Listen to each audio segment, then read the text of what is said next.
വഴിയരികിലെ മരങ്ങൾ വേഗത്തിൽ പിന്നിലേക്ക് കടന്നുപോയി. ഉദിച്ചു നിൽക്കുന്ന ചന്ദ്രപ്രകാശത്തിൽ റോഡിലേക്ക് വീണുകിടക്കുന്ന മരങ്ങളുടെ നിഴൽ കറുത്ത ചിത്രങ്ങൾ നിർമ്മിച്ചുകൊണ്ടിരുന്നു. വൈകാതെ ചന്ദ്രൻ മേഘങ്ങൾക്കുള്ളിൽ ഒളിച്ചു. വിൻഡ് സ്ക്രീനിലേക്ക് പാറി വീണ നേർത്ത മഴത്തുള്ളികളെ വൈപ്പർ തുടച്ചു നീക്കിക്കൊണ്ടിരുന്നു. ഗ്ലാസിനുള്ളിലെ കാഴ്ച മങ്ങി. അയാൾ AC വീണ്ടും ഓൺ ചെയ്തു. ഇരുട്ടിനെ തുളച്ച് ഹെഡ്ലൈറ്റ് കടന്നുപോയി. ബ്രൈറ്റ് ലൈറ്റിൻ്റെ വെളിച്ചത്തിൽ അയാൾ ശ്രദ്ധിച്ചിരുന്നു. കാറ്റിൽ മരത്തിൻ്റെ ഇലകൾ കൊഴിഞ്ഞു വീണുകൊണ്ടിരുന്നു. കുറേയെണ്ണം വൈപ്പറിൽ പറ്റിപ്പിടിച്ചു. വൈപ്പർ ഓഫ് ചെയ്തതിന് ശേഷം അയാൾ വണ്ടി ഒതുക്കി നിർത്തി. പുറത്തിറങ്ങി ഗ്ലാസിൽ നിന്നും ഇലകൾ നീക്കം ചെയ്തു. തിരികെ വണ്ടിയിൽ കയറിയിരുന്നു. ഹെഡ്ലൈറ്റ് ഓഫ് ചെയ്തു. പാർക്ക് ലൈറ്റ് തെളിച്ച് സൈഡ് ഗ്ലാസ് താഴ്ത്തി വെച്ച് അയാൾ ഒരു സിഗരറ്റിന് തീ കൊളുത്തി സീറ്റിലേക്ക് ചാരി. അധിക നാൾ ഈ സ്ഥലത്ത് ആരും നിന്നിട്ടില്ലത്രേ. ഇവിടേക്ക് താൻ ചോദിച്ചു വാങ്ങിയതാണ് ഈ സ്ഥലം മാറ്റം. നാളെ ചാർജ് എടുക്കണം. അതുകൊണ്ടാണ് നേരത്തെ പുറപ്പെട്ടത്. എന്തൊക്കെയോ സാധനങ്ങൾ മറന്നിട്ടുണ്ട്. അയാൾ തിരിഞ്ഞ് പിൻസീറ്റിലെ ബാഗുകളിലേക്ക് നോക്കി. വിനയന് ഫോറസ്റ്റ് ഡിപ്പാർട്ട്മെൻറ്റിലാണ് ജോലി. അച്ഛനും അമ്മയും ഭാര്യയും 2 കുട്ടികളും അടങ്ങുന്നതാണ് വിനയൻ്റെ കുടുംബം. കാട് ഒരുപാട് ഇഷ്ടമാണ് അയാൾക്ക്. ആദിവാസി ഗോത്രങ്ങൾ ഒരുപാടുള്ള സ്ഥലമാണിത്. രസകരമായ ഒരുപാട് ആചാരങ്ങളുണ്ട്. അതുപോലെ തന്നെ അന്ധവിശ്വാസവും. ഈ വനത്തെക്കുറിച്ച് ഒരുപാട് കഥകൾ കേട്ടിരുന്നു. അവിശ്വസനീയമായ കഥകൾ. അതൊക്കെ ഒന്നുകൂടി പരീക്ഷിച്ച് മനസ്സിലാക്കാനാണ് തൻ്റെ യാത്ര. ഇവിടെ നിന്നും ജീവനും കൊണ്ട് ഓടി രക്ഷപ്പെട്ട ഒരുപാട് ഗാർഡുകളുണ്ടത്രേ. കാടിനൊരു ഭംഗിയുണ്ട്. അത് ആസ്വദിക്കാൻ കഴിയാത്തവർക്ക് ഈ ജോലി ഒരു ഭാരമാണ്. ഇണങ്ങാൻ കഴിഞ്ഞാൽ ഇത്രയും സ്വസ്ഥതയുള്ളൊരു സ്ഥലം വേറെയില്ല. അച്ഛൻ്റെ വാക്കുകൾ അയാൾ ഓർത്തു. അച്ഛനാണ് തൻ്റെ സ്വപ്നങ്ങളിലേക്ക് കാടിൻ്റെ സൗന്ദര്യം നിറച്ചത്. അച്ഛനും ഇതേ ഡിപ്പാർട്ട്മെൻ്റായിരുന്നു. അച്ഛൻ പറഞ്ഞു തന്ന അനുഭവങ്ങൾ കേട്ടു വളർന്ന തനിക്ക് അന്നു മുതൽ കാടും അതിൻ്റെ നിഗൂഢതയും എന്നും ഭ്രമിപ്പിക്കുന്ന സ്വപ്നമാണ്. അതിൻ്റെ വന്യത തനിക്ക് ഒരുപാട് ഇഷ്ടമാണ്. അയാൾ കാറിൻ്റെ ലൈറ്റുകളെല്ലാം ഓഫ് ചെയ്തു. മുന്നിൽ ഇരുട്ട് നിറഞ്ഞിരുന്നു. അതിശയോക്തി നിറഞ്ഞ കഥകൾ കേൾക്കാൻ ലേഖയ്ക്ക് ഒരുപാട് ഇഷ്ടമാണ്. കുട്ടികൾക്കും. വലിയ ഈശ്വരവിശ്വാസിയാണ് അവൾ. തൻ്റെ കഴുത്തിലും കയ്യിലും കെട്ടിയിരിക്കുന്ന രക്ഷകൾ അവളുടെ സംഭാവനയാണ്. വനത്തിലും ഒറ്റപ്പെട്ട സ്ഥലങ്ങളിലും നടക്കുമ്പോൾ ദുഷ്ടശക്തികൾ ആക്രമിക്കുമത്രേ. അതിൽ നിന്നും രക്ഷ നേടാനാണ് ഇതെല്ലാം. പുതുതായി ഇന്നലെ ജപിച്ചു കെട്ടിയ കൈത്തണ്ടയിലെ ചരടിലേക്ക് അയാൾ നോക്കി. തനിക്ക് പ്രേതകഥകളൊന്നും പറയാനറിയില്ല. അതൊരു കുറവായി പലപ്പോഴും തോന്നിയിട്ടുണ്ട്. അയാളുടെ ചുണ്ടിൽ ചെറിയ ചിരി ഉദിച്ചു.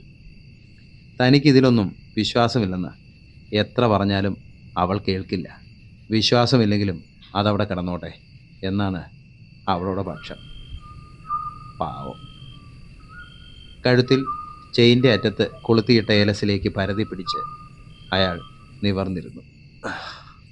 3 ആഴ്ച കഴിഞ്ഞാൽ കുട്ടികൾക്ക് വെക്കേഷൻ തുടങ്ങും. അപ്പോൾ അവരെയും കൂടി ഇവിടേക്ക് കൊണ്ടുവരണം. പുറത്ത് ചെറുതായി കാറ്റ് വീശുന്നു. മഴത്തുള്ളികൾ എപ്പോഴോ ഇല്ലാതായിരിക്കുന്നു. ചുറ്റും ഇരുട്ടാണ്. അയാൾ കീ തിരിച്ചു.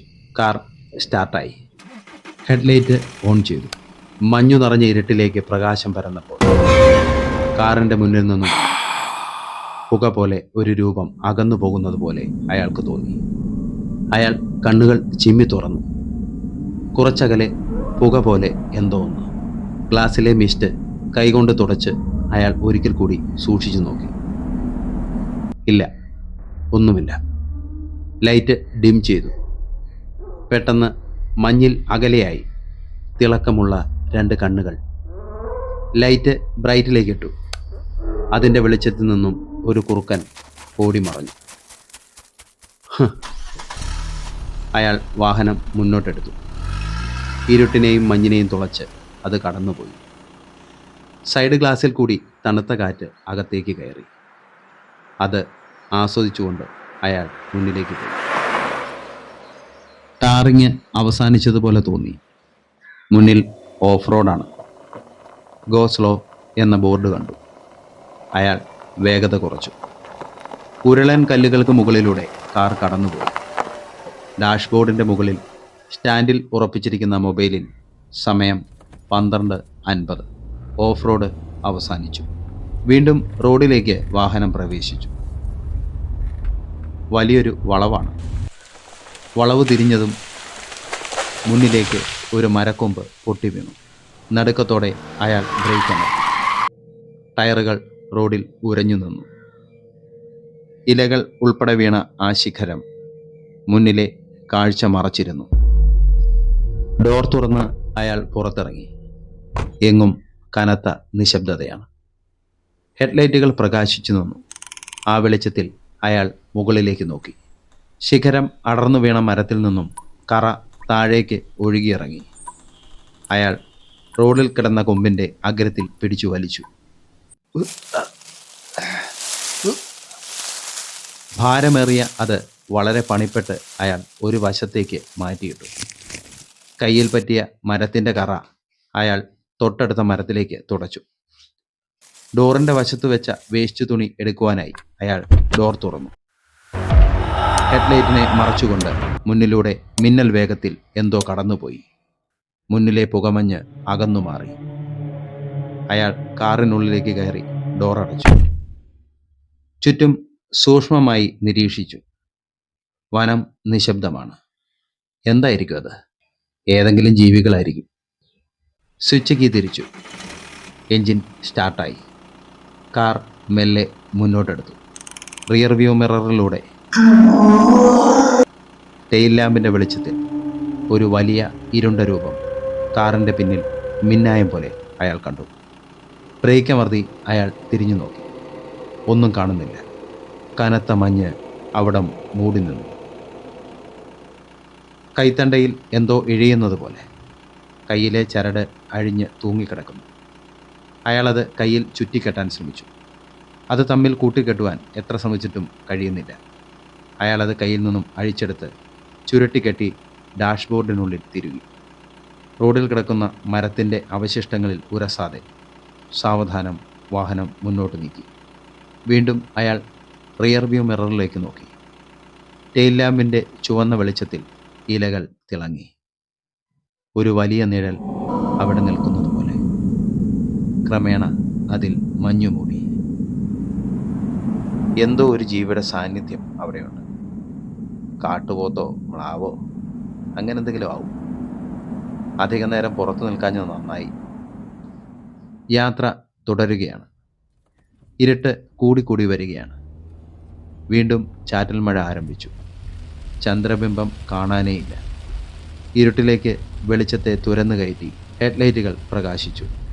പടർന്നു കയറിയ മഞ്ഞിൽ പ്രകാശത്തിൻ്റെ ഗുഹ സൃഷ്ടിച്ച് വാഹനം മുന്നോട്ട്. വലിയ ഹെയർപിൻ ബെൻഡ് തിരിയവേ പ്രകാശം റോഡിൻ്റെ വശത്തെ ഇരുട്ടിലേക്ക് നേർരേഖകൾ വരച്ച് കടന്നുപോയി. ചെറു കയറ്റമാണ്. മറുഭാഗം കാണാൻ കഴിയില്ല. റോഡിൽ നേർത്ത മഞ്ഞ് നിറഞ്ഞു നിൽക്കുന്നു. കയറ്റം അവസാനിച്ചു. കാറിൻ്റെ ലൈറ്റുകൾ താഴേക്ക് നീണ്ടു. അയാൾ മിസ്റ്റ് നിറഞ്ഞ ഗ്ലാസ് വലത് കൈകൊണ്ട് തുടച്ചതും മഞ്ഞിനുള്ളിൽ നിന്നും ഒരു നിഴൽ കാറിൻ്റെ മുന്നിലേക്ക് കയറി വന്നു. അയാൾ ബ്രേക്ക് ആഞ്ഞു ചവിട്ടി. പുക പോലെ നിറഞ്ഞ മഞ്ഞ് കാറിനെ മൂടി. മരക്കുറ്റിയിൽ കയറി ഉയർന്നു ചാടി. ടയർ പൊട്ടിയ ശബ്ദം. വിനയൻ ധരിച്ചിരുന്നു. തലയ്ക്കുള്ളിൽ നിന്നും ഒരു മരവിപ്പ് തിരുനെറ്റിയിലേക്ക് പടർന്നു. വൈപ്പർ വർക്ക് ചെയ്തുകൊണ്ടിരുന്നു. മഞ്ഞു മൂടുകയാണ്, അതോ കാഴ്ച മറയുകയാണോ? അടുത്ത നിമിഷം കനത്ത മഞ്ഞ് കാറിനെ മൂടി. ഹെഡ്ലൈറ്റ് തെളിഞ്ഞു കിടന്നു. എഞ്ചിൻ ഓഫായി. മലയുടെ ചെരുവിലേക്ക് അല്പം ചെരിഞ്ഞ് നിബിഡമായ വനത്തിന് മുകളിൽ പുതപ്പ് വിരിച്ച മഞ്ഞിലേക്ക് പ്രകാശം പരത്തി കാർ നിൽക്കുകയാണ്. അതിന് പിന്നിൽ നിന്നും ഒരു കറുത്ത നിഴൽ ഉറക്കെ കൂവി.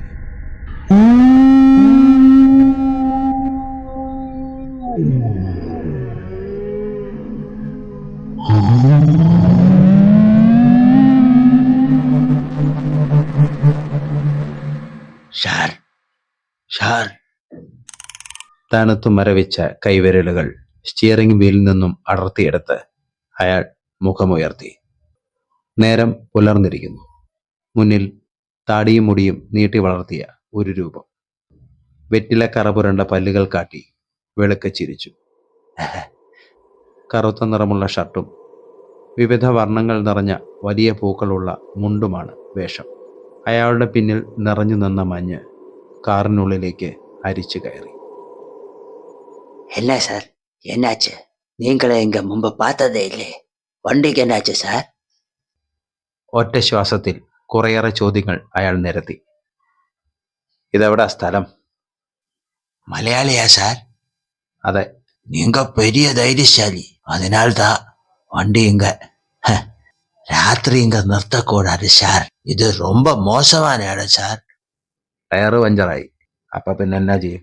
വിനയൻ കണ്ണു തിരുമ്മി ചുറ്റും നോക്കി. കോടമഞ്ഞിലേക്ക് തെളിഞ്ഞു കിടക്കുന്ന ലൈറ്റ് അയാൾ ഓഫ് ചെയ്തു. சார் നിങ്ങൾക്ക് ഒന്നുമേ ആകലേ സാർ? ഇല്ലേ. அது நீங்களோட தெய்வாதீனம் சார். நீங்க ரொம்ப கொடுத்து வச்சோம் சார். கடவுள் காப்பாத்திருக்கு. കടവുൾ. വിനയൻ ഡോർ തുറന്ന് പുറത്തിറങ്ങി. ഇടതുവശത്തെ വീലിലെ ടയർ തകർന്ന നിലയിലാണ്. മറ്റു കുഴപ്പങ്ങളൊന്നുമില്ല.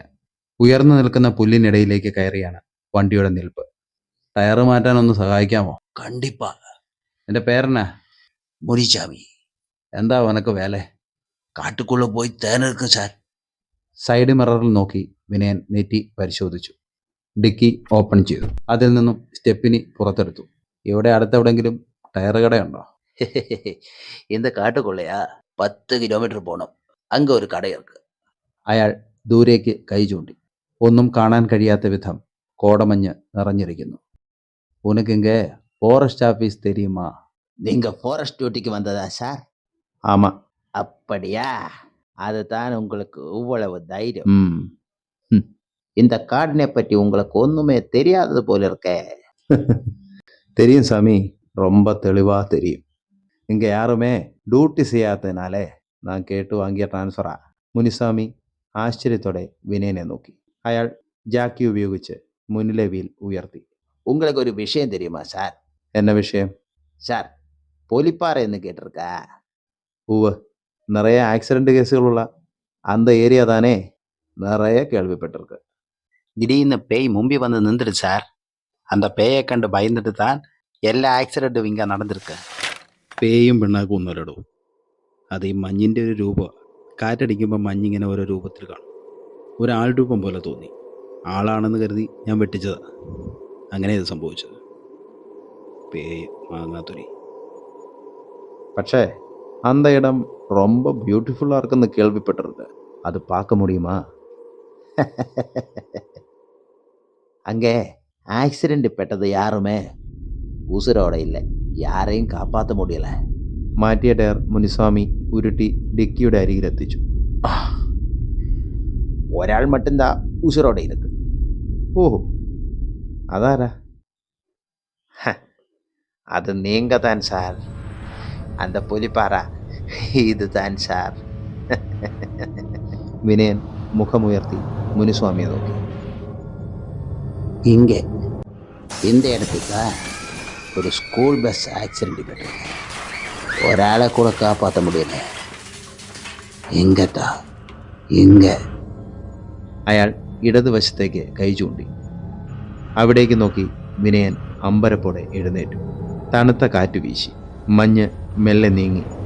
പുല്ല് നിറഞ്ഞ റോഡരികിലെ മഞ്ഞ് അകന്നുപോയ ഭാഗത്തേക്ക് നോക്കിയ അയാൾക്ക് ഒരു ഉൾക്കിടിലമുണ്ടായി. തൻ്റെ വാഹനത്തിൽ നിന്നും 10 അടി അകലെ ആരംഭിക്കുന്ന ആഴത്തിലേക്ക് മഞ്ഞിറങ്ങിപ്പോയി. അയാൾ പിന്നോട്ട് ഒരു ചുവട് വെച്ചു. മഞ്ഞിൽ നിന്നും തെളിഞ്ഞു വന്ന ബോർഡിലെ മങ്ങിയ അക്ഷരങ്ങൾ അയാൾ വായിച്ചു. Danger zone, danger zone. ഇங்கே 1000 അടി இருக்கு சார். 2 குழந்தைகளோட ബോഡി ഇനിയും കടക്കല. ഇനി சொல்ல നിങ്ങളെ കടവുൾ കാപ്പാത്തിയത് താനേ. വിനയൻ ഒന്നും മിണ്ടിയില്ല. മാറിയ ടയർ ഡിക്കിയിൽ വെച്ച് അടച്ചു. സിഗരറ്റിന് തീ കൊടുത്തു. ഫോറസ്റ്റ് ഓഫീസ് കാട്ടിത്തര മുടിയുമാ?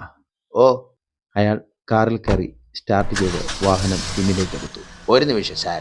വണ്ടിക്ക് പിന്നിൽ കിടന്ന സാമാന്യം വലിപ്പമുള്ള മരത്തടി മുനിസ്വാമി വലിച്ചു മാറ്റി. Okay sir. കാർ റിവേഴ്സിൽ റോഡിലേക്ക് കയറി. ഹാൻഡ് ബ്രേക്ക് വലിച്ചതിന് ശേഷം അയാൾ പുറത്തിറങ്ങി വണ്ടിയുടെ മുന്നിലെത്തി. മുട്ടുകുത്തിയിരുന്ന് വാഹനത്തിൻ്റെ അടിവശം പരിശോധിച്ചു. ബമ്പറിന് അടിവശം ചെറുതായി പൊട്ടിയിട്ടുണ്ട്. ഫോഗ് ലാമ്പിൽ ഒരെണ്ണം തകർന്നു. ഒരിക്കൽ കൂടി അയാൾ ആ ആഴത്തിലേക്ക് നോക്കി. കാഴ്ചകൾ കുറച്ചുകൂടി വ്യക്തമാണ്. അല്പം കൂടി മാറിയിരുന്നെങ്കിൽ 1000 അടി താഴ്ചയിലേക്ക് താനും പോയനെ. അയാൾ വണ്ടിയിൽ കയറി. വാ. മുനിസ്വാമിയെ ക്ഷണിച്ചുകൊണ്ട് അയാൾ ഇടതുവശത്തെ ഡോർ തുറന്നിട്ടു. സന്തോഷത്തോടെ മുനിസ്വാമി സീറ്റിൽ കയറി ഇരിപ്പുറപ്പിച്ചു. കാർ സാവധാനം മുന്നോട്ട് നീങ്ങി. താഴേക്ക് വളവുകൾ നിറഞ്ഞ ഇറക്കമാണ്. ഓരോ വളവുകൾ തിരിയുമ്പോഴും ഉയരം വർദ്ധിക്കുന്ന പുലിപ്പാറയിലേക്ക് വിനയൻ പാളി നോക്കിക്കൊണ്ടിരുന്നു. കുറെ ദൂരം സഞ്ചരിച്ചതിന് ശേഷം വഴിയരികിൽ വലിയൊരു ടയറിൽ പഞ്ചർ കട എന്നെഴുതിയത് മുനിസ്വാമി ചൂണ്ടിക്കാണിച്ചു. നാളെ തരാം സാറേ. റിമ്മിന് ചെറിയൊരു ചുളുക്കുണ്ട്, അത് നിവർത്തണം. കടക്കാരൻ പറഞ്ഞു. ടയർ അവിടെ ഏൽപ്പിച്ചു. അയാളുടെ ഫോൺ നമ്പർ വാങ്ങി. നീ സാറിന്റെ കൂടെ കൂടിയോ? ടയർ കടക്കാരൻ മുനിസ്വാമിയെ നോക്കിക്കൊണ്ട് ചോദിച്ചു. ഇപ്പൊ സ്ഥലം മാറിപ്പോയ സാറിന്റെ പ്രിയ കൂട്ടുകാരനായിരുന്നു അവൻ. ആണോ? മുനിസ്വാമി തലയാട്ടി. കാട് ഇവന്മാർക്ക് കാണാപ്പാടോ സാറേ. സാറിന് ഇവനെ കൂടെ കൂട്ടിക്കൂടെ? പിന്നെന്താ, ഞാൻ അങ്ങനെ ഒരാളെ അന്വേഷിച്ചുകൊണ്ടിരിക്കുകയാണ്. പുതിയ സ്ഥലമല്ലേ. താമസ സ്ഥലമൊക്കെ ഒന്ന് വൃത്തിയാക്കണ്ടേ സാറേ? എല്ലാ പണിയും ഇവൻ ചെയ്യും. പിന്നെന്തെങ്കിലും ചില്ലറ കൊടുത്താൽ മതി. ഓ പിന്നെന്താ. അപ്പോൾ ഇന്നു മുതൽ എൻ്റെ അസിസ്റ്റന്റ് സാമിയ. കയറ്. കാർ പുറപ്പെട്ടു. വീണ്ടും ദൂരം കുറെ കഴിഞ്ഞു.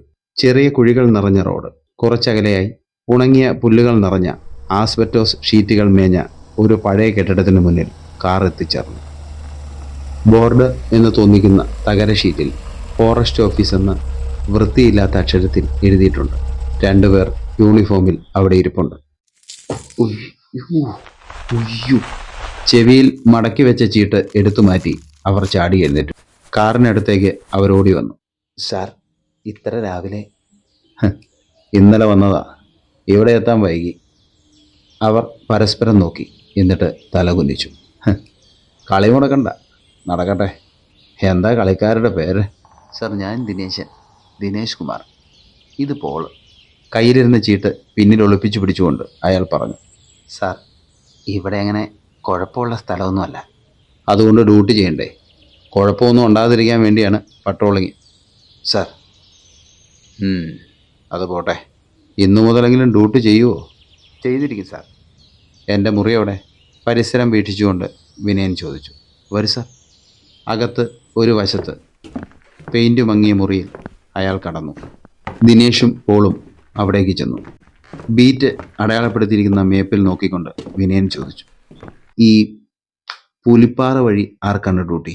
എൻ്റെ ബീറ്റാണ് സാർ, ദിനേഷ് പറഞ്ഞു. എന്നിട്ട് അവിടെ ഡ്യൂട്ടിക്ക് പോകാറുണ്ടോ? ഇല്ല സാർ. ഇന്നലെ രാത്രി ഞാൻ പുലിപ്പാറയിലാണ് വിശ്രമിച്ചത്. ഒറ്റയ്ക്കോ? അതെ സാർ, അതൊരു മെനകെട്ട സ്ഥലമാണ്. ഒരുപാട് അപകടം നടന്നിട്ടുണ്ട്. അങ്ങനെയുള്ളിടത്തല്ലേ നമ്മുടെ നോട്ടം വേണ്ടത്. ഇന്നലെ ഞാൻ അവിടെ പെട്ടുപോയി. ആ മുനുസ്വാമി ഉള്ളതുകൊണ്ട് ടയർ മാറാൻ സഹായിച്ചു, വഴിയും പറഞ്ഞു തന്നു. രാത്രി പോട്ടെ, ഇനി രാവിലെയെങ്കിലും അതുവഴി വന്നുകൂടെ? എന്തെങ്കിലും അപകടം പറ്റിയാലും അറിയാമല്ലോ, പോൾ പറഞ്ഞു. സാറിന് ഈ നാടിനെപ്പറ്റി അറിയാൻ പാടില്ല. 8 പേര് ഡ്യൂട്ടി ചെയ്തിരുന്ന സ്ഥലമായിരുന്നത്. ആർക്കും ഇവിടെ സ്ഥിരമായി നിൽക്കാൻ കഴിഞ്ഞിട്ടില്ല. എല്ലാവരും സ്വാധീനം ഉപയോഗിച്ച് തലമാറിപ്പോയി. ആരും പുതിയതായി വന്നതുമില്ല.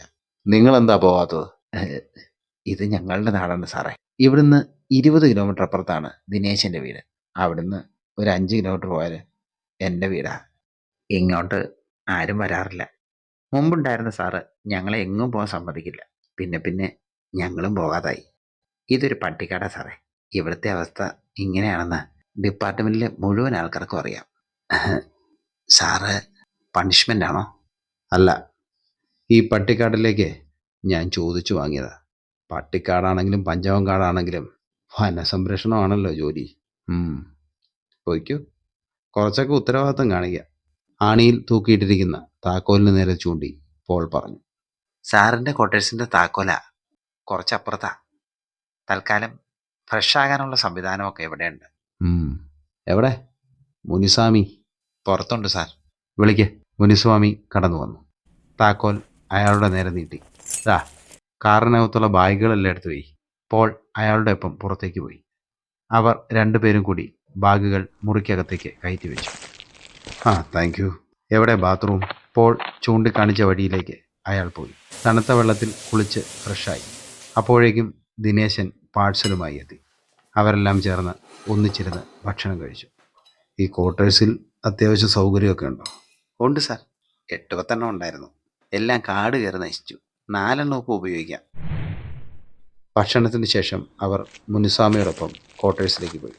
അതിൻ്റെ മുറ്റം പുല്ല് നിറഞ്ഞിരുന്നു. ഇവിടെയൊക്കെ ഒന്ന് ചെത്തി വൃത്തിയാക്കണം. ശരി സാർ. മുനിസ്വാമി ക്വാർട്ടേഴ്സിൻ്റെ പിന്നിലേക്ക് പോയി. ജീപ്പ് ഓക്കെ ആണോ? ഉച്ച കഴിഞ്ഞ് നമുക്കൊന്ന് പുറത്തു പോകണം. ഇവിടെ ഒക്കെ ഒന്ന് കാണാം. ശരി സാർ. ഞാനിതിൻ്റെ അകമൊക്കെ ഒന്ന് നോക്കട്ടെ. അയാൾ ക്വാർട്ടേഴ്സ് തുറന്ന് അകത്തേക്ക് കയറി.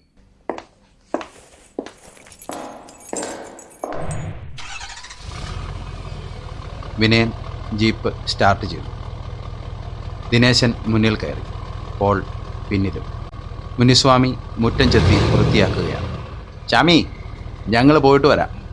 ശരി സാർ. അയാൾ തലയാട്ടി. ജീപ്പ് പുറത്തേക്കിറങ്ങി. റോഡിലൂടെ വളരെ ദൂരം അത് മുന്നോട്ട് പോയി. റോഡിൻ്റെ വശത്തായി വല്ലത്തേക്കുള്ള മണ്ണ് നിറഞ്ഞ വഴിയിൽ മുള കൊണ്ടുള്ള ഒരു ചെക്ക് പോസ്റ്റ് കാണാം. ഈ വഴി എങ്ങോട്ടാ? അവിടെ നമ്മുടെ പഴയൊരു റെസ്റ്റ് ഹൗസ് ഉണ്ട്. കാടിൻ്റെ ഒത്ത നടുക്ക്. ഏറുമാടമൊക്കെ ഉണ്ട്. ആഹാ. വിനയൻ വണ്ടി നിർത്തി റിവേഴ്സ് എടുത്തു. വലതുവശത്തുള്ള വഴിയിലേക്ക് കയറ്റി നിർത്തി. ദിനേശനും പോളും പരസ്പരം നോക്കി. തുറക്ക. ദിനേശൻ കയർ കൊണ്ടുള്ള കുടുക്ക് മാറ്റി ചെക്ക് പോസ്റ്റ് തുറന്നു. പിന്നിലിരുന്ന് പിറുപിറുത്തു കൊണ്ടിരുന്ന പോളിന് നേരെ തലതിരിച്ച് വിനയൻ ചോദിച്ചു, എന്താ? ഒന്നുമില്ല സാർ. ആ വഴിയൊന്നും ആരും പോകാറില്ല. അതെന്താ? ഒന്നുമില്ല. ദിനേശൻ തിരികെ വന്ന് വണ്ടിയിൽ കയറി. അയാളും അസ്വസ്ഥനായിരുന്നു. ചെറുചിരിയോടെ വിനയൻ വണ്ടി അവിടേക്ക് തിരിച്ചു. ഇരുവശങ്ങളിലും ഒരാൾ പൊക്കത്തിൽ വലിയ കാടാണ്. ഉണങ്ങിയ വൃക്ഷശിഖരങ്ങൾ അതിന് മുകളിലൂടെ വഴിയിലേക്ക് എത്തി നോക്കി നിൽക്കുന്നു. ടാറിങ്ങി പൊളിഞ്ഞ റോഡിലൂടെ ജീപ്പ് കടന്നു പോവുകയാണ്. നിങ്ങളെന്താ ഒന്നും മിണ്ടാത്തത്? സാറിന് ഇവിടത്തെ പറ്റി വലിയ ധാരണയൊന്നുമില്ല, അതുകൊണ്ടാണ്. പറഞ്ഞാലല്ലേ അറിയൂ. എന്താ ദിനേശ പ്രശ്നം? അയാൾ മുന്നിലേക്ക് സൂക്ഷിച്ചു നോക്കിയിരിക്കുകയാണ്. അത് തന്നെ പ്രശ്നം. മുന്നിൽ ഉണങ്ങിയ വൃക്ഷശിഖരങ്ങൾക്കിടയിലൂടെ കരിങ്കല്ലിൽ തീർത്ത ഒരു പഴയ കെട്ടിടം വിനയൻ കണ്ടു. മനോഹരം. അതിന് അടുത്തായി വലിയ മരക്കുറ്റിയിൽ ഉറപ്പിച്ച ഒരു ഏറുമാടവും കാണാം. കൊള്ളാലോ. ഇത്രയും നല്ല സ്ഥലം ഇവിടെ ഉണ്ടോ? ഇതെന്താ ഉപയോഗിക്കാത്തത്? ഇത് വർഷങ്ങൾക്ക് മുമ്പ് ഉപയോഗിച്ചിരുന്നതാണ്. ഗേറ്റ് തുറന്നിട്ടിരിക്കുകയാണ്. ജീപ്പ് അതിനു മുന്നിൽ നിർത്തി. അവർ പുറത്തിറങ്ങി. വിനയൻ ആ കെട്ടിടത്തിലേക്ക് നോക്കി. വള്ളിച്ചെടികൾ പടർന്നു കയറിയ ജനാലകൾ, വിശാലമായ മുറ്റം, കല്ലുകെട്ടി അതിർത്തി തിരിച്ചിട്ടുണ്ട്. കെട്ടിടത്തിന് പിന്നിൽ നിബിഡമായ മരങ്ങൾ, അതിനും പിന്നിൽ തലയുയർത്തി നിൽക്കുന്ന മഞ്ഞുമൂടിയ വലിയ ഒരു മല. ഫെൻസിങ് പലയിടത്തും തകർന്ന നിലയിലാണ്. മുറ്റത്ത് പൈപ്പ് കൊണ്ട് നിർമ്മിച്ച ഒരു ഊഞ്ഞാലുണ്ട്. ആനയുടെ ശിരസ് പോലെ നിർമ്മിച്ച വാട്ടർ ഫൗണ്ടൻ കരിയിലകൾ വീണ് നിറഞ്ഞിരിക്കുന്നു. ഇതൊന്ന് വൃത്തിയാക്കി വരുന്ന ടൂറിസ്റ്റുകൾക്ക് താമസിക്കാൻ കൊടുത്താൽ നല്ലതല്ലേ? അവർക്ക് വേണ്ടി പണിതായിരുന്നു ഇത്. പണ്ട് ടൂറിസ്റ്റുകളൊക്കെ വന്നിരുന്നു. എന്നിട്ട് എന്തു പറ്റി? മൃഗങ്ങൾ ശല്യം ചെയ്തോ? മൃഗങ്ങളൊന്നും വരില്ല സാർ. ഇതിന് പുറകിൽ വലിയൊരു കിടങ്ങുണ്ട്. അമാവാസി ദിവസം ഒഴികെ ഏത് ദിവസവും ഇവിടെ താമസിക്കാമായിരുന്നു. അതെന്താ അമാവാസിയുടെ പ്രത്യേകത? അന്നിവിടെ ഗോത്രവർഗ്ഗക്കാരുടെ ഒരു പ്രത്യേക പൂജയുണ്ട്. അത് പരിഗണിച്ച പുറത്തുനിന്ന് ആർക്കും അത് കാണാൻ അവർ സമ്മതിക്കില്ല. അതുകൊണ്ട് അന്ന് പുറത്തുനിന്ന് ആരെയും ഇങ്ങോട്ട് കയറ്റില്ല. ഇപ്പോഴും ഉണ്ടോ ഈ ആചാരമൊക്കെ? ഇല്ല, അത് വർഷങ്ങൾക്ക് മുമ്പാണ്. പിന്നീട് അതൊരു കീഴ്വഴക്കമായി. വിനയൻ ഏറുമാടത്തിൻ്റെ ചുവട്ടിലേക്ക് നടന്നു. അങ്ങോട്ട് പോകണ്ട സാറേ. എന്താ പ്രശ്നം? ഇന്ന് അമാവാസിയാണോ? കളിയാക്കണ്ട. ഒരിക്കലേ പതിവ് തെറ്റിച്ച് അമാവാസിയിൽ ടൂറിസ്റ്റുകളെത്തി. ആ കൂട്ടത്തിലുണ്ടായിരുന്നൊരു പെൺകുട്ടി അതിന് മുകളിലാണ് തൂങ്ങി നിന്നത്. ദിനേശ് കൈ ചൂണ്ടിയ സ്ഥലത്തേക്ക് വിനയൻ നോക്കി. പകുതി മുറിച്ച നിലയിൽ ഒരു കയറിൻ്റെ കഷ്ണം ഏറുമാടത്തിൻ്റെ ഒരു വശത്തെ പൈപ്പിൽ ദ്രവിച്ച നിലയിലുണ്ടായിരുന്നു. ഇതുവരെ ഒരു തെളിവും കിട്ടിയില്ല. അപ്പം മറ്റുള്ളവരോ? അവളോടൊപ്പം ഒരാൺകുട്ടി മാത്രമേ ഉണ്ടായിരുന്നുള്ളൂ. അവനവിടെ പോയി? അവൻ്റെ ബോഡി ഈ കിണറ്റിൽ നിന്നാണ് കിട്ടിയത്. കുറേ അന്വേഷണം നടന്നു, എങ്ങും എത്തിയില്ല. വിനയൻ തിരിഞ്ഞ് കിണറിൻ്റെ നേരെ നോക്കി. ആൾമറ പകുതി അടർന്ന് കല്ല് തെളിഞ്ഞ കിണർ. അതിനുള്ളിലേക്ക് വള്ളിപ്പടർപ്പുകൾ കെട്ടുപിണഞ്ഞു കിടക്കുന്നു. കിണറിനടുത്തെത്തി അയാൾ അതിലേക്ക് നോക്കി. അടിത്തട്ടിൽ വെള്ളമുണ്ട്. ഒരു കല്ല് അയാൾ കിണറ്റിലേക്ക് ഇട്ടു. ഈ കിണറ്റിലെ വെള്ളം നല്ലതാണല്ലോ. ഈ കെട്ടിടം പണിയുന്നതിന് മുമ്പുള്ള കിണറാണത്. അതിൽ നിന്നാണ് ആദിവാസികൾ പൂജയ്ക്ക് വെള്ളം എടുത്തുകൊണ്ടിരുന്നത്. ഇവിടേക്ക് അത് ഉപയോഗിക്കാറില്ല. മലമുകളിൽ നിന്ന് വരുന്ന വെള്ളമാണ് ഫിൽട്ടർ ചെയ്ത് ഇവിടെ ഉപയോഗിച്ചിരുന്നത്. ഇപ്പോൾ ഇവിടെ ആരും താമസത്തിന് വരാറില്ലേ? ഇതെല്ലാം വൃത്തിയാക്കി കൊടുത്തിരുന്നതാണ്. രാത്രി ഇതുവഴി വന്നവർ പല രൂപങ്ങളും കണ്ട് പേടിച്ചത്രേ. പിന്നെ പിന്നെ ആരും ഇങ്ങോട്ട് വരാതായി. 2-3 വർഷമായി ഇപ്പോൾ ആരെങ്കിലും വന്നിട്ട്. ആരെങ്കിലും വന്ന് 2 ദിവസം താമസിച്ചാ പിന്നെ കുഴപ്പമില്ല. പക്ഷേ താഴ്വാരത്തുനിന്ന് ഈ കഥ കേൾക്കുന്ന ആരും പേടിച്ചിട്ട് ഈ വഴി വരാറില്ല. പോൾ ചുറ്റും നോക്കിക്കൊണ്ട് പറഞ്ഞു. ചെറുക്കനെയും പെണ്ണിനെയും പേടിച്ചിട്ടാണോ? സാറിന് പേടിയില്ലേ? ഇല്ല. നിങ്ങൾക്കോ? ഹേയ്. എന്നാ പിന്നെ നിങ്ങൾക്ക് താമസിച്ച് നാട്ടുകാരെ ഒന്ന് വിശ്വസിപ്പിച്ചുകൂടെ? സാർ ആ മല കണ്ടോ? ദിനേശൻ മുകളിലേക്ക് തലയുയർത്തി പറഞ്ഞു. അതാണ് പുലിപ്പാറ. സാർ ഇന്നലെ തങ്ങിയ സ്ഥലം. മഞ്ഞു നിറഞ്ഞു നിൽക്കുന്ന മലയുടെ മുകളിലേക്ക് വിനയൻ നോക്കി. അവിടെ നിന്നും താഴേക്ക് നല്ല ആഴമുണ്ട്. വിനയൻ മുകളിലേക്ക് നോക്കി നിന്നു. അവിടെ അപകടത്തിൽപ്പെട്ട ആരും രക്ഷപ്പെട്ടിട്ടില്ല. അങ്ങനെ എല്ലാം കൊണ്ടും വൃത്തികെട്ട ഒരു സ്ഥലം. ആരാത്? നടുക്കത്തോടെ പോളും ദിനേശനും തിരിഞ്ഞു നോക്കി. വിറക് തലയിൽ വെച്ച് ഒരു ആദിവാസി സ്ത്രീ ഫെൻസിങ്ങിനപ്പുറത്തു കൂടി സാവധാനം നടന്നുപോയി. നിങ്ങൾക്ക് പേടിയില്ലല്ലേ? നമുക്ക് പോവാം സാറേ. ആയിക്കോട്ടെ. അവർ ജീപ്പിനടുത്തേക്ക് നടന്നു. പകുതി നടന്നതിന് ശേഷം വിനയൻ തിരിഞ്ഞു നോക്കി. മനോഹരം. സാർ, ഞാൻ കുടിലിൽ പോയി അമ്മ കിட்ட പേശി തിരുമ്പി പറയാം. ആ, പോയിട്ട് വാ. ഇതായിരിക്കട്ടെ. വിനയൻ കുറച്ചു പണം മുനിസ്വാമിയുടെ കയ്യിൽ കൊടുത്തു. ரொம்ப നന്ദി സാർ. അയാൾ അത് വാങ്ങി വിനയനെ തൊഴുതു.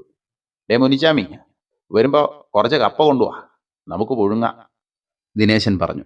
പഴയ ഫയലുകൾ മറിച്ചു നോക്കിക്കൊണ്ട് വിനയനിരുന്നു. ഇവനൊരു ഉപകാരിയാ. മൂപ്പൻ്റെ ഫാമിലിയിൽപ്പെട്ടതാ. നമ്മുടെ ശിവദാസൻ സാറിൻ്റെ വലങ്കയായിരുന്നു. സാർ അറിയുമോ അദ്ദേഹത്തെ? കേട്ടിട്ടുണ്ട്. നല്ല മനുഷ്യനാ. രാത്രി ജീവൻ പോയാലും പുറത്തിറങ്ങല. മുനിസ്വാമിയാ ഇവിടെ ഞങ്ങൾക്ക് കൂട്ട്. രാത്രി ഇവിടെ അവൻ്റെ കിടപ്പ്. വെളുപ്പിനെ എഴുന്നേറ്റ് പുലിപ്പാറ വരെ അവൻ നടക്കും. അവിടെ കാട്ടിനുള്ളിൽ ഏതോ കോവിലുണ്ടത്രേ. അവിടെ വിളക്ക് വെക്കണം. ഇവരുടെ എന്തോ ആചാരമാണ്. പോകുന്ന വഴിക്ക് എന്തെങ്കിലും വിശേഷം ഉണ്ടെങ്കിൽ അവനിവിടെ വന്ന് പറയും. അപ്പൊ പട്രോളിങ്ങിന് പോകുന്നത് മുനുസ്വാമിയാണ്. ദിനേശൻ ചമ്മലോടെ തലതാഴ്ത്തി ചിരിച്ചു. ഞാൻ ഇറങ്ങട്ടെ സാർ. പോൾ പുറപ്പെടാൻ തയ്യാറായി. ഇന്ന് ഡ്യൂട്ടി ദിനേശനല്ലേ? ഞങ്ങൾ മാറി മാറി എടുക്കും. പിന്നെ മുനിസ്വാമി കാണും. ആ ആ അത് മതി. ഇരുട്ടു വീണു. ക്വാർട്ടേഴ്സിന് മുന്നിൽ ദിനേശൻ അടുപ്പ് കൂട്ടി. മുനിസ്വാമി മൺകലത്തിൽ കപ്പ പുഴുങ്ങി വാഴയിലയിൽ വിളമ്പി. കാന്താരി മുളക് ചമ്മന്തിയോടൊപ്പം അവർ അത് കഴിച്ചു. മനോഹരം, വിനയൻ പറഞ്ഞു. സാറിന് ഈ നാട് ഇഷ്ടപ്പെട്ടു എന്ന് തോന്നുന്നു. നാടിനേക്കാൾ എനിക്കിഷ്ടം ഈ കാടാണ്. എന്തോ ഇന്ന് നമ്മൾ പോയ സ്ഥലം എനിക്കിഷ്ടപ്പെട്ടു. നമുക്ക് 3 പേർക്കും ഒരു ദിവസം അവിടെ പോയി തങ്ങിയാൽ എന്താ? നല്ല ആംബിയൻസ് അല്ലേ? അത് വേണ്ട സാർ, എനിക്ക് അവിടെ ചെന്ന മനസ്സ് കെട്ടുപോകും. ദിനേശൻ പറഞ്ഞു. അല്ലടോ, അവിടെ ഒന്ന് മാറ്റിയെടുത്താൽ നല്ലതല്ലേ? അതിന് നമ്മളൊക്കെ തന്നെ വേണ്ടേ? ആ കെട്ടിടം ഒന്ന് തൂത്ത് വൃത്തിയാക്കണം. കുറച്ച് ദിവസം കഴിഞ്ഞാൽ പിള്ളേർക്ക് വെക്കേഷൻ തുടങ്ങും. അവർ വരുമ്പോൾ ഒരു ദിവസം അവിടെ തങ്ങാൻ പറ്റിയാൽ രാത്രി ഇതുപോലെ കപ്പയൊക്കെ പുഴുങ്ങി തൻ്റെ ഫാമിലിയും കൂട്ട്. ഞാനില്ല സാർ. തനിക്ക് ഇത്ര പേടിയാണോ? കുറേ ആളുകളുടെ ജീവൻ പോയ സ്ഥലമാണ് സാർ. സത്യം പറയാലോ, പേടിയാണ് സാർ. ഫാമിലിയായി താമസിക്കാൻ കൊള്ളാവുന്ന സ്ഥലമല്ലത്. അതൊക്കെ തൻ്റെ തോന്നലാണ്. നാളിതുവരെ എൻ്റെ ജീവിതത്തിൽ ഞാനൊന്നിനെയും കണ്ടിട്ടില്ല. അതുകൊണ്ട് തന്നെ ഇതിലൊന്നും എനിക്ക് വലിയ വിശ്വാസമൊന്നുമില്ല. സാർ, അമാവാസിയിലെ அந்த இடத்து பேய் வரும் சார். அந்த கிணறுக்கு ഒരു കഥ ഇருக்கு സാർ. മതി കുറേ കെട്ടുകഥ. കണ്ടോ, ഇതുപോലുള്ളവന്മാരാണ് ഈ പ്രശ്നം ഉണ്ടാക്കുന്നത്. എൻ്റെ പൊന്നു ചാമി, പേയും പിശാചും ഒന്നുമില്ല. നമ്മൾ ഓരോന്നും സങ്കല്പിച്ചുണ്ടാക്കുന്നത്. അതല്ല സാർ, ഇത് ചരിത്രം. ആ, ചരിത്രമാക്കിയോ? നീ ഇനി ഒരു കഥയും പറയണ്ട. ഇനി ഞാൻ ചോദിച്ചാൽ മാത്രം അതിനെക്കുറിച്ച് പറഞ്ഞാൽ മതി കേട്ടോ. ഞാനൊന്ന് ചോദിക്കട്ടെ, നിങ്ങളിപ്പോൾ എത്ര കാലമായി ഇവിടെ കിടന്നുറങ്ങുന്നു? ഇതൊരു ശവപ്പറമ്പായിരുന്നെന്ന് നാളെ ആരെങ്കിലും പറഞ്ഞാൽ പിന്നെ നിങ്ങളിവിടെ കിടക്കുമോ? പറ. ഇല്ല. ഇത്രയും കാലം ഇവിടെ കിടന്നുറങ്ങിയ നിങ്ങളുടെ ധൈര്യം ഇവിടെ പോയി. ഇതും അത്രയേ ഉള്ളൂ. ഓരോരുത്തർ പറയുന്നത് കേട്ട് നിങ്ങൾക്ക് പേടിയായി. ഈ കഥയൊക്കെ അറിഞ്ഞ് പേടിയുള്ളവർ ധൈര്യം സംഭരിച്ച് അവിടെ പോയി കിടന്നു. രാത്രിയായപ്പോൾ ധൈര്യം പോയി. അപ്പോൾ ഇല്ലാത്ത ശബ്ദമൊക്കെ കേൾക്കും. ഇതും അത്രയേ ഉള്ളൂ. ദിനേശനെ നോക്കി വിനയൻ പുഞ്ചിരിച്ചു. നമുക്ക് ആ കാടെല്ലാം ഒന്ന് വെട്ടിത്തെളിച്ച് വൃത്തിയാക്കി കിണറും ദേവി മൊത്തത്തിൽ ഒരു ശുദ്ധികലശം നടത്താം. എന്തു പറയുന്നു? എന്താ ചാമി, ചെയ്തൂടെ? മുനിസ്വാമി സംശയത്തോടെ വിനയനെ നോക്കി. ദിനേശൻ ഇരുട്ടിലേക്ക് നോക്കിയിരിക്കുകയാണ്. ഞാൻ സീരിയസ് ആയിട്ട് പറഞ്ഞതാ. നമുക്കതങ്ങ് വൃത്തിയാക്കാം. എനിക്ക് ആ സ്ഥലം അങ്ങ് പിടിച്ചു. എന്തു പറയുന്നു? സാറിൻ്റെ ഇഷ്ടം.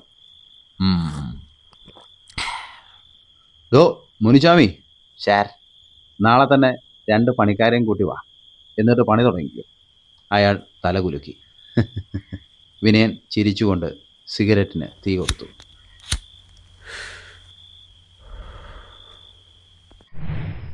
ദിവസങ്ങൾ കടന്നുപോയി.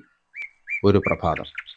സാർ, എന്തായി മുനിസ്വാമി, നമ്മളെ പണിയൊക്കെ എവിടെ വരെയായി? ഉള്ള എല്ലാം ക്ലീൻ ആച്ചത് സാർ. കിണറ് തേവണോ? அதுக்கு மோட்டர் வேணும் சார். ரெண்டிന് கிடைக்கும். അത് மட்டும்தான் ഇനി ബാക്കി.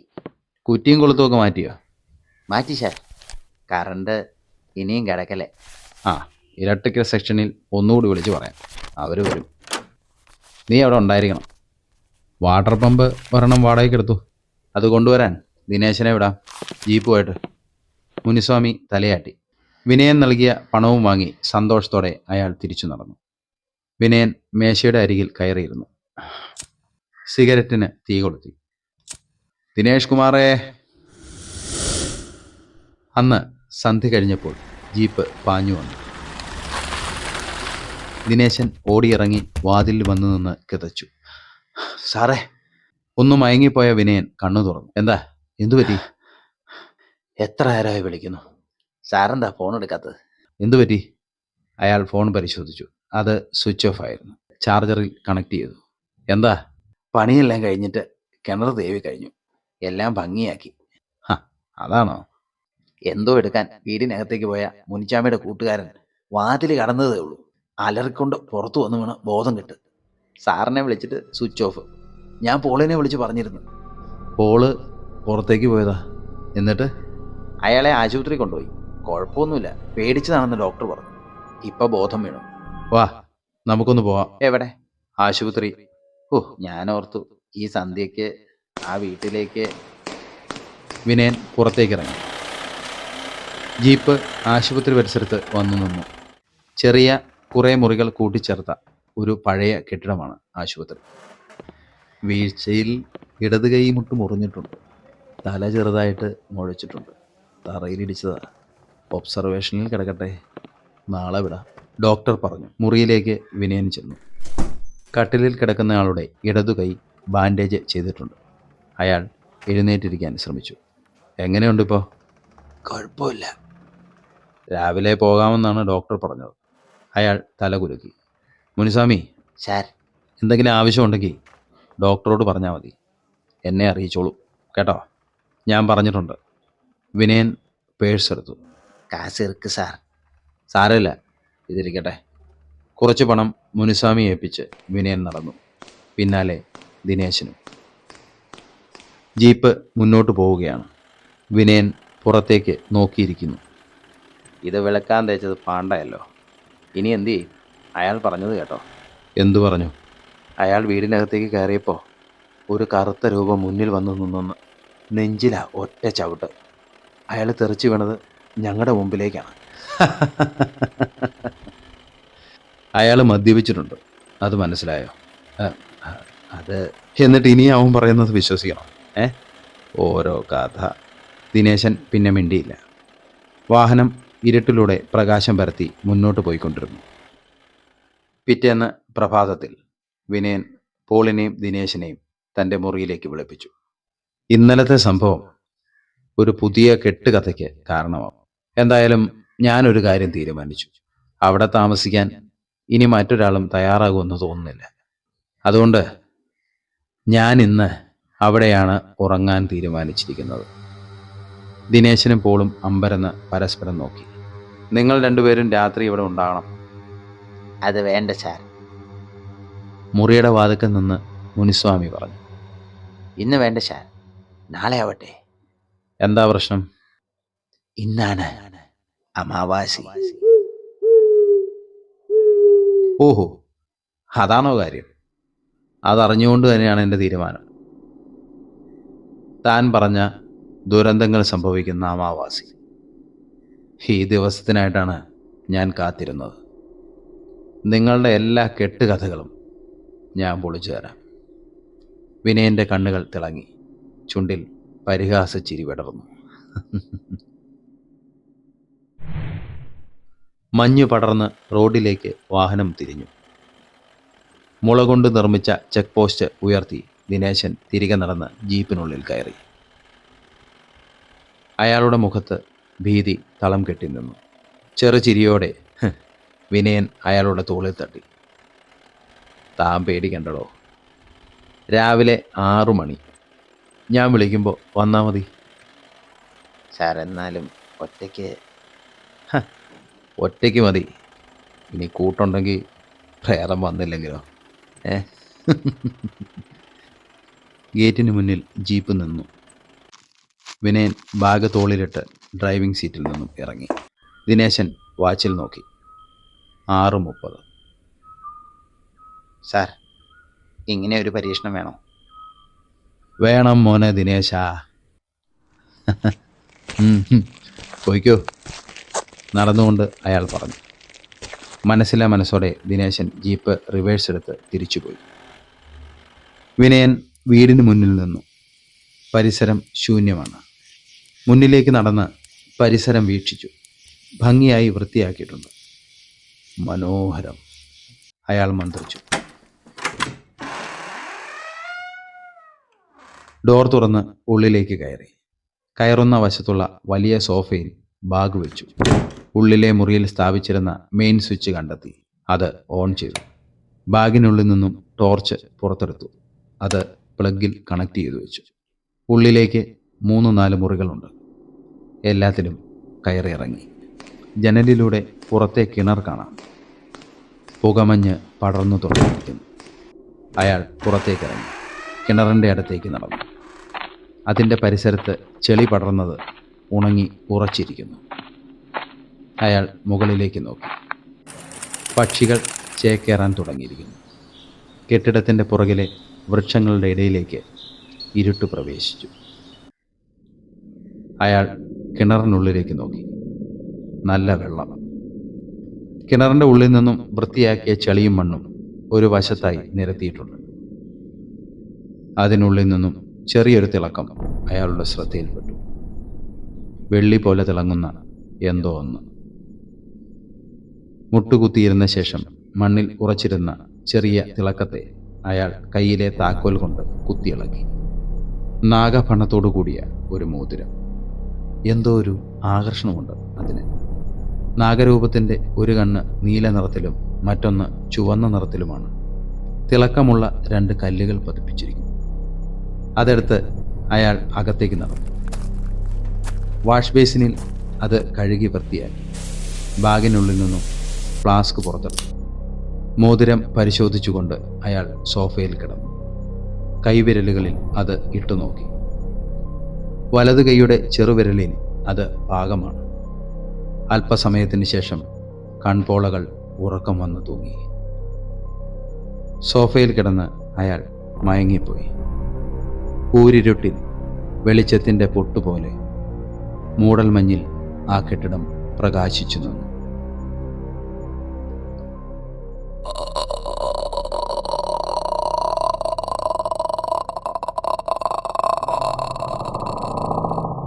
പതിയെ കണ്ണുകൾ തുറന്നു.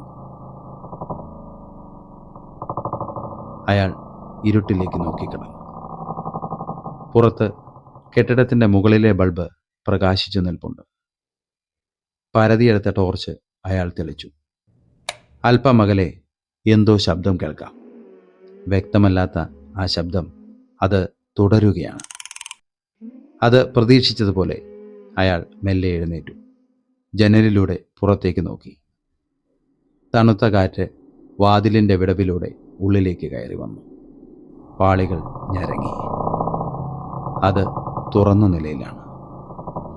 വാതിലടയ്ക്കാൻ താൻ മറന്നിരിക്കുന്നു. സ്വിച്ച് ബോർഡിലേക്ക് ടോർച്ച് തെളിച്ചു നോക്കി. സ്വിച്ചുകൾ ഓണായിരുന്നു. അത് ഓഫ് ചെയ്തതിന് ശേഷം വീണ്ടും ഓൺ ചെയ്തു. ഫിലമെൻറ്റുകൾ ചെറുതായി മിന്നി. പിന്നിൽ വാതിൽ വീണ്ടും ഞരങ്ങി. വാതിലിൻ്റെ നേരെ അയാൾ നടന്നു. അതിൻ്റെ വിടവിലൂടെ അരണ്ട വെളിച്ചത്തിൽ കിണറിൻ്റെ മതിലിന് ചുറ്റും ഒരു ഇരുണ്ട രൂപം നടക്കുന്നത് അയാൾ കണ്ടു. ആരാത്? അത് നിന്നു.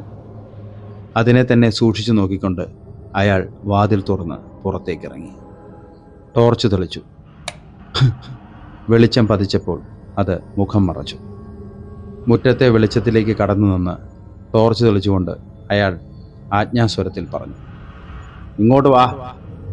പതിയെ കരിമ്പടം മൂടി പുതച്ച ആ രൂപം അയാൾക്ക് അരികിലേക്ക് വന്നു. തലയിൽ നിന്നും പുതപ്പ് മാറ്റി അത് അയാളെ നോക്കി. ഇളങ്കാറ്റിൽ മുഖത്തേക്ക് പാറി വീണ വെളുത്ത മുടിയിഴകൾ മാടിയൊതുക്കി. ഒരു മുത്തശ്ശി തല നിവർത്തി അയാളെ നോക്കി.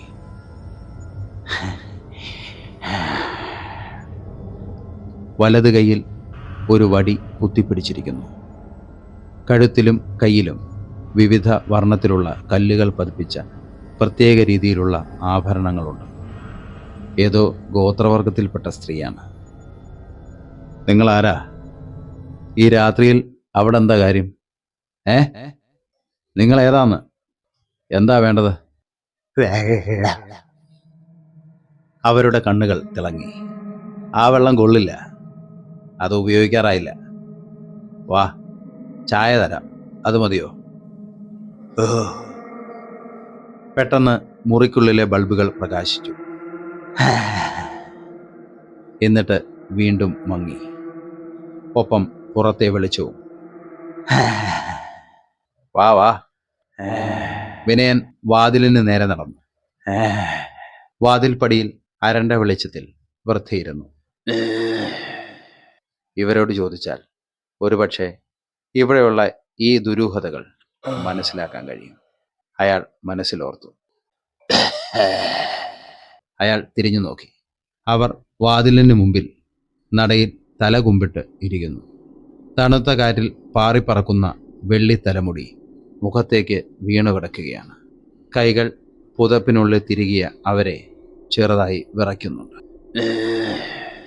ഫ്ലാസ്കിൽ നിന്നും ചൂട് കാപ്പി ഗ്ലാസ്സിലേക്ക് പകർന്ന് വിനയൻ അവരുടെ അരികിൽ വെച്ചു. നല്ല ചൂടുണ്ട് കേട്ടോ. അവർ മുഖമുയർത്തി പുഞ്ചിരിയോടെ അയാളുടെ നേരെ നോക്കി. നിങ്ങളാരാ? എന്താ ഇവിടെ? പുറത്തെ മരങ്ങൾ ഉലച്ചുകൊണ്ട് ഒരു കാറ്റ് കടന്നുപോയി. ബൾബുകൾ മിന്നിത്തെളിഞ്ഞു. ഇന്ന് അമാവാസിയാണ്. ഈ കിണറിന് പിന്നിൽ ഒരു കഥയുണ്ട്. ആ, കേട്ടിട്ടുണ്ട്. ഇവിടെ എന്തോ പൂജ നടത്തുമെന്ന്. ഇപ്പോ അതിന് വന്നാണോ? അയാൾ പരിഹാസത്തിൽ ചിരിച്ചു.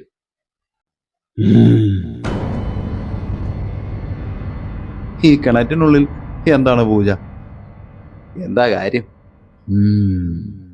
അതോ, പണ്ട് കുറെ വർഷങ്ങൾക്ക് മുമ്പ് ഇവിടെ ഒരു സ്ത്രീ ഉണ്ടായിരുന്നു. വിഷവൈദ്യത്തിൽ അവർ മിടുക്കിയായിരുന്നു.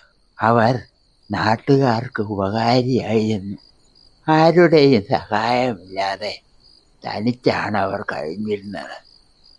അങ്ങനെ ഇരിക്കെ ഒരു ദിവസം അന്നൊരു അമാവാസിയായിരുന്നു. നല്ല കഥയാണേ പറ, കേക്കാലോ. വിഷചികിത്സയ്ക്കായി ഒരു രോഗിയെയും കൊണ്ട് ഒരാളെത്തി. രോഗം ഭേദപ്പെട്ട് അവർ പോയി. അവർ രണ്ടുപേരും കള്ളന്മാരായിരുന്നു. മറഞ്ഞിരുന്ന് ചികിത്സാ രഹസ്യം മനസ്സിലാക്കിയ അവർ അവളെ കൊന്നുകളഞ്ഞു.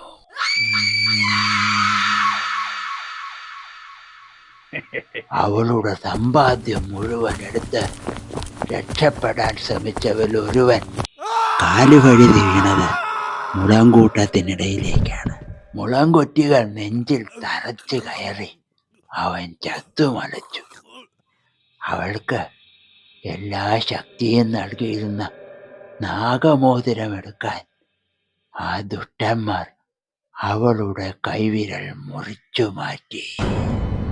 കൊള്ളാം, നല്ല കഥ. കഥയല്ല, ആ മോതിരമാണ് നിന്റെ വിരലിൽ കിടക്കുന്നത്. വൃദ്ധ അയാളുടെ വലത് കൈയിലേക്ക് തുറിച്ചു നോക്കി. അയാളുടെ ചെറുവിരലിലെ മോതിരം ധരിക്കുവാൻ തുടങ്ങി. ഇതിനു വേണ്ടി ഞാൻ എല്ലാ അമാവാസയിലും വർഷങ്ങളായി കാത്തിരിക്കുന്നു.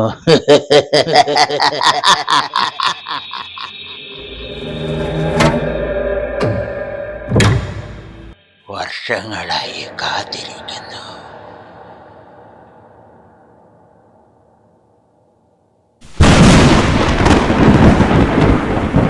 വെളിച്ചം മിന്നിമറഞ്ഞു. പുതപ്പിനടിയിൽ നിന്നും പുറത്തെടുത്ത വൃദ്ധയുടെ ഇടത് കൈയിലെ അവശേഷിച്ചിരിക്കുന്ന 3 വിരലുകളിലേക്ക് അയാൾ തുറിച്ചു നോക്കി. അയാൾക്ക് നേരെ അവർ കൈനീട്ടി. താ, അതിങ്ങ് താ.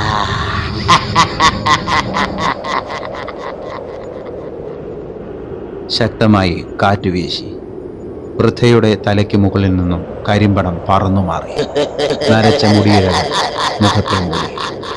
വിനയൻ മുന്നോട്ട് കുതിച്ചു. വാതിൽപ്പാളികൾ ചേർത്തടച്ചു. ശക്തമായ കാറ്റിനൊപ്പം കതക് തുറന്നു. വാതിൽപ്പാളി ഇരുനെറ്റിയിലിടിച്ച് വിനയൻ പുറകിലേക്ക് നടന്നു വീണു. അവിടെ കിടന്നുകൊണ്ട് അയാൾ അലറി വിളിച്ചു. ഇരുനെറ്റിയിൽ നിന്നും ചോര കാഴ്ചയെ മറച്ചുകൊണ്ട് ഒഴുകിയിറങ്ങി. ശക്തമായ കാറ്റിൽ വാതിൽപ്പാളികൾ തുറന്നടഞ്ഞുകൊണ്ടിരുന്നു. പാതിയടഞ്ഞ അതിൻ്റെ വിടവിലൂടെ വൃദ്ധ അയാളെ നോക്കി ചിരിച്ചു.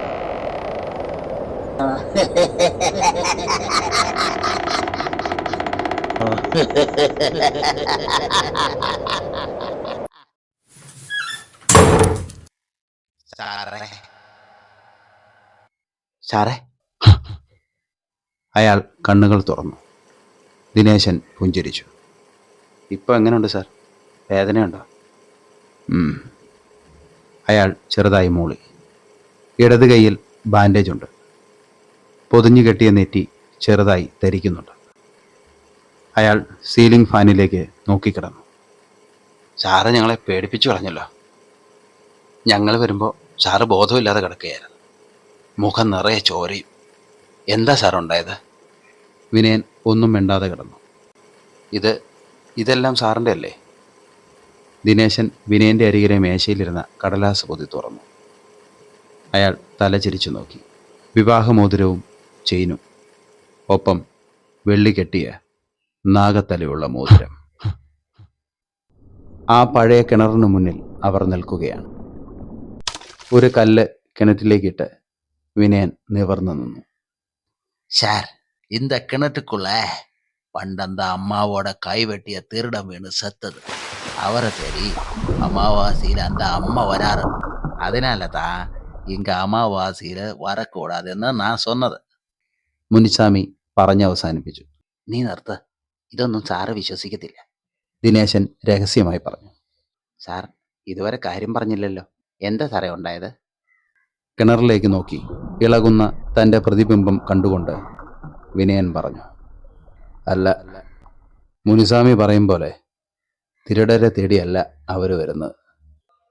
ആര്? സാറ് ആരെക്കുറിച്ചാ പറയുന്നത്? പോൾ ചോദിച്ചു. വലത് കൈയിൽ ചുരുട്ടിപ്പിടിച്ചിരുന്ന മോതിരം അവർ കാണാതെ അയാൾ കിണറ്റിലേക്കിട്ടു. അത് ആഴങ്ങളിലേക്ക് പോയി. സാർ, എന്താ സാർ? വിനയൻ തിരിഞ്ഞു നിന്നു. പോളിനെയും ദിനേശിനെയും മാറി മാറി നോക്കി. ഒന്നും മനസ്സിലാകാതെ നിൽക്കുകയാണ് മുനിസ്വാമി. പറയാം. അയാൾ ഫോണെടുത്ത് ലേഖയുടെ നമ്പർ ഡയൽ ചെയ്തു. ഹലോ. ആ, നമ്മുടെ പ്രോഗ്രാമിൽ ചെറിയൊരു മാറ്റമുണ്ട്. എന്താ? എന്തു പറ്റി? നിങ്ങൾ ഇപ്പോൾ ഇങ്ങോട്ട് വരണ്ട. അതെന്താ? അയാൾ കുറച്ചു നേരം മിണ്ടാതെ നിന്നു. പതിവ് തെറ്റിച്ച് ഈ പ്രാവശ്യം നിന്നോട് പറയാൻ എനിക്കൊരു കഥയുണ്ട്. നിനക്ക് കേൾക്കാൻ ഇഷ്ടമുള്ള കഥ. എന്താ പറ്റി?